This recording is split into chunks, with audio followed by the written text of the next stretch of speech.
Ladies and gentlemen, welcome back to Gaming with me, Tony Mo, and today we're doing a bit of a Rainbow Six Siege discussion. This is actually going to be somewhat in reply to a video that LevelCap made earlier today regarding his thoughts on the one bullet headshot damage model, one-shot headshot damage model thingy that is currently inside of Rainbow Six Siege. It's part of what makes Siege Siege. Like, it's been that way since launch. It isn't something that was recently patched in. For those of you who don't follow Siege or don't know, that's just the way the game's been designed. The time to kill in Siege is very short, and it's something that I feel needs to be preserved. So I'm very much in the other boat. I don't agree with LevelCap, and that's okay. I'm not here to bash LevelCap. I actually like the guy. I don't spend too much time actually watching other YouTubers' videos. I'm just too busy doing my own stuff. But I've seen some of his stuff, and he's a cool dude. I like his Battlefield content. He makes good stuff. I'm not trying to hate on him. It's just, as two people who really enjoy Siege, I think it'd be fun to throw my hat into the ring, so to speak. Give you guys my perspective on the situation and why I think the damage model that exists in Siege currently is actually very important to what makes Rainbow Six Siege the game it is, and not another game, not Counter-Strike Global Offensive, not Battlefield, and why changing that and messing with the time to kill could really screw with what makes Siege so special and so much fun, in my opinion. Now, basically what LevelCap is saying is that he wishes the time to kill was increased a little bit, that there was some more, sort of damage modifiers going on with the different weapons when it comes to engaging an enemy with a headshot, because he feels that would provide more skill-based gunplay. Now, let me break down my thoughts on that component first, right?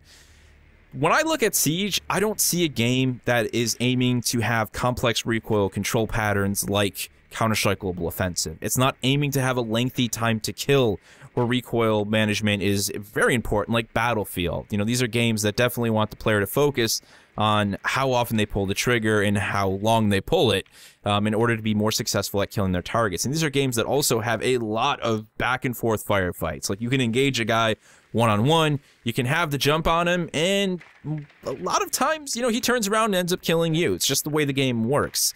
And that's that game, right? That's not Siege, though. For me, I've always looked at the gunplay in Siege, recoil management, the complexity of all that, as sort of taking a backseat in Siege. It's not really a backseat, it's more so like it's in the passenger seat, like we haven't thrown the gunplay into the backseat and treated it like a child and told it to put its seatbelt on. In fact, it's in the passenger seat, it's got its feet up on the dashboard, the windows rolled down, and it's a sunny day in California on the West Coast. Everything's great for it. It's really having a great time. It's doing all right. But at the driver's seat is everything else that makes Siege important. What I consider the competitive side, the elements that make Siege competitive, that make it the game it is. And that includes planning, communication, map knowledge, and overall tactical decision making. That, in my opinion, comes above all else, even gunplay in Siege, to make it the experience that it is. The player is rewarded for gathering data, understanding where the enemy is, communicating with their teammates, using the tools at hand to make sure that they always have the jump on the other player, that they are firing the shots first, hopefully in a situation where the other player, the enemy, doesn't even know they're about to fire the shots. That is Siege for me, right? Like, that's the type of gameplay that it rewards. That's what makes Siege Siege. Like, I can't put it any more simply than that. If you start messing with the time to kill, you start messing with the one-shot headshot modifier, which is pretty much what makes the time to kill so quick in Siege, you start messing with the game itself, and things I don't think are going to end well. Now, I'm not going to say that Siege doesn't have its fair share of issues that could be refined, especially in the headshot department.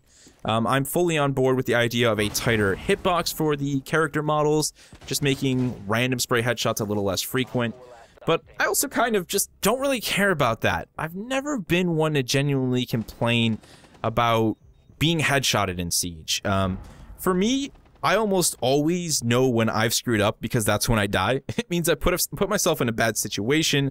I've exposed myself to an enemy that I didn't need to expose myself. I've just made a bad tactical choice. And the enemy then has the advantage on me. I'm out in an open hallway, even against someone with a pistol and a shield. We can talk all day about the effectiveness of pistols in this game.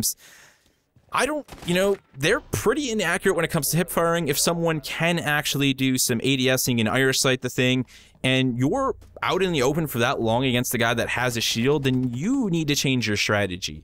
There are easy ways to kill shield users. Standing in a hallway facing them head-on, full autoing or spraying them with your assault rifle is not one of them. They're probably going to tag you and you're probably going to die. And that kind of is how I feel about the entire game, right? It's like, it's all about planning. It's all about getting that jump on the other player. If the player gets a jump on me and they spray me down in the headshot, I'm not concerned that I didn't have time to recover from being shot in the back so I could turn around and shoot the guy in the face. And in the rare instances where you have those like 1v1s, you know, two people are well aware of each other's locations and one of you is going to breach the door, the other one isn't. Again, like that's a bad situation to be in a game like Siege. This isn't a game that is looking to say to the player, hey, you know what? If you turn that corner and your recoil control management is better than that guy's, you're going to win. That's Counter-Strike. This isn't Counter-Strike. This is Siege. Basically, what they're telling you is if you try and decide to go into a room without some sort of an advantage, a tactical advantage, whether it be positioning, a flashbang, a smoke grenade, a distraction, or whatever, then, you know, enter at your own risk. That guy has a gun with bullets. You've got a gun with bullets. Let's see who wins. It's probably going to be the guy who lands the headshot. That's just how it's going to be. There's nothing that feels random about that to me. It's the fact that you both decided to encounter each other head on head, and you started spraying things that kill people at each other. Like bullets, when they hit you, they do serious damage. You know, that's definitely a concern. Now, there's a more complicated discussion that I think some people want to have, and that's the realism thing. I will never, ever use the concept of realism in a game like Siege when having a conversation about it. What I like to talk about is making the game fun. Frankly, unless your game is genuinely saying, we're trying to be the most realistic military simulator shooter, you know, this isn't Arma. They're not aiming for tactical and, you know, gunplay realism and bullet damage realism. This just isn't a game that needs that. The maps aren't big enough. We don't have to worry about bullet drop-off. And frankly, I love that Siege doesn't do any sort of, you know, negative damage modifiers on bullets that go through walls. Most of the walls you're firing through in Siege are like drywall, plaster, and I want to be rewarded for, you know, gaining the tactical knowledge, knowing that there's someone on the other side of a wall, and then firing through that wall with my weapon. If that means that I get one random bullet that hits the guy in the head, then so be it, and vice versa. If I actually have the balls to continue to stand next to a wall that is being lit up by a submachine gun, a rifle, a shotgun, I don't care what it is, and I get tagged in the head, you know, that's my own fault. That's just kind of the way I've always looked at it. I'm not going to sit there and complain about the headshot thing and make it seem like if that wasn't there, well, I would have walked away scratch-free. Like, I was already in a pretty crappy situation, and I definitely needed to reassess what I was going to do next if I wanted to stay alive. And we can take it even deeper. We can talk about, you know, when people want to talk about realism, right? There's the people who are going to argue that the one headshot mechanic needs to stay in play because it's more realistic. I'm not arguing that at all. I'm just arguing it because that's the game design decision that the team at Ubisoft made, and to me, that's what makes Siege Siege. I'm not going to sit here and argue about the fact that players are wearing helmets and that a pistol round shouldn't do as much damage to a guy with a helmet from a certain distance away. That's just making the game way too complicated, and you're starting to take away from what makes Siege Siege, right? Again, we have to go back to the basics that I talked about at the beginning of this video, and that is, you know, what is important in Siege to your team's success? Planning, communication, map knowledge, situational awareness. Those are the things that are important. It's not this ridiculous metagame of headshots and dudes with armored helmets and bulletproof vests. Like, that's Counter-Strike to me. That is Counter-Strike Global Offensive to me. If I want to play Counter-Strike, I'll go play Counter-Strike. I want to play Siege. I want to be rewarded for my team's communication and planning successes. I want to be rewarded for absolutely annihilating the dude that I heard right behind the barricaded doorway, you know, 20 feet from me, because I went full auto on the door while he's putting a breaching charge up. Like, I want to be rewarded for that. I don't want the time to kill to increase. I don't want to see the one-shot headshot damage system go away from what it is. I think pistols is a big thing people like to keep bringing up, so I probably should talk briefly about that. I've never had that happen. I mean, I've got over 100 hours in Siege now, and I can't say I've ever really dealt with a situation where there's a pistol user, like, at a great distance from me and he headshots me. Again, it's kind of like, why would you sit there and try and engage someone, you know, like that, who has a bit of cover from such a long range when there's a million other things you can do? You can go back in the building, you can find a way to flank him, to outgun him, to get within range to take him down. But giving him enough time to just fire off a bunch of those pistol rounds and land a lucky headshot one, that's just a bit ridiculous to me. I don't find the maps are big enough to worry about bullet drop-off. I even saw people mentioning actual bullet drop, like not just damage drop-off, but bullet drop. The maps in Siege just aren't that big, you know? You could argue it maybe with pistols and shotgun pellets, but again, we're making the game overly complex at that point. That's not what we want from Siege.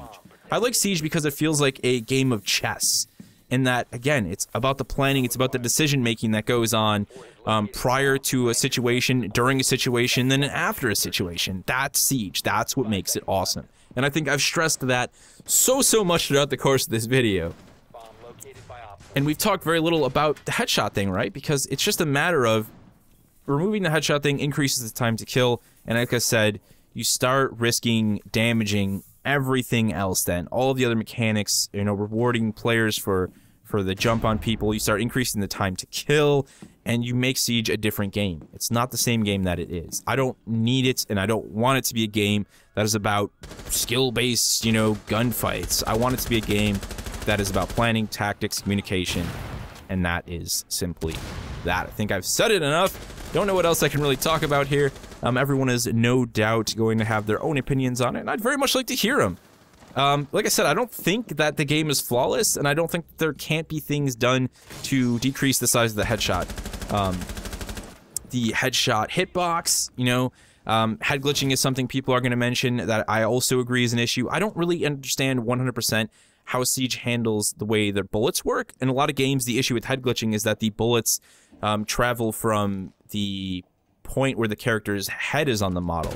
Now, if you put it in a gun, that's less of an issue because someone can have their head exposed, but that means their gun is buried in whatever they're taking cover from, and, you know, that's going to cause an issue. They're not going to be able to fire their weapon. So, the game's not perfect. Not saying that at all, but like I said, there's my thoughts. Share your own down in the comment section below. Just keep it friendly, guys. We're not here to have a big argument. This is a group of people who are really enjoying a game right now. So let's talk about what we enjoy, what we might like to see change, and our feelings on it all. We can do that in a civilized manner. It is very much a thing that is possible. Leave your thoughts down in the comment section below. Shout out to LevelCap, man. He makes awesome videos. Go check out his stuff.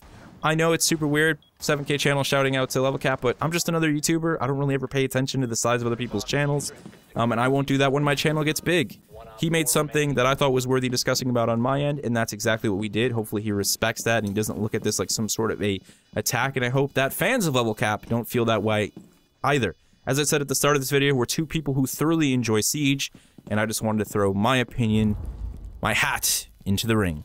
I'll see you guys in the next one.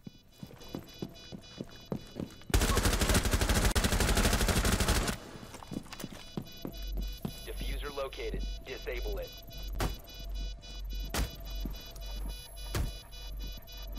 Diffuser has been destroyed. Diffuser was disabled. Friendly mission a success.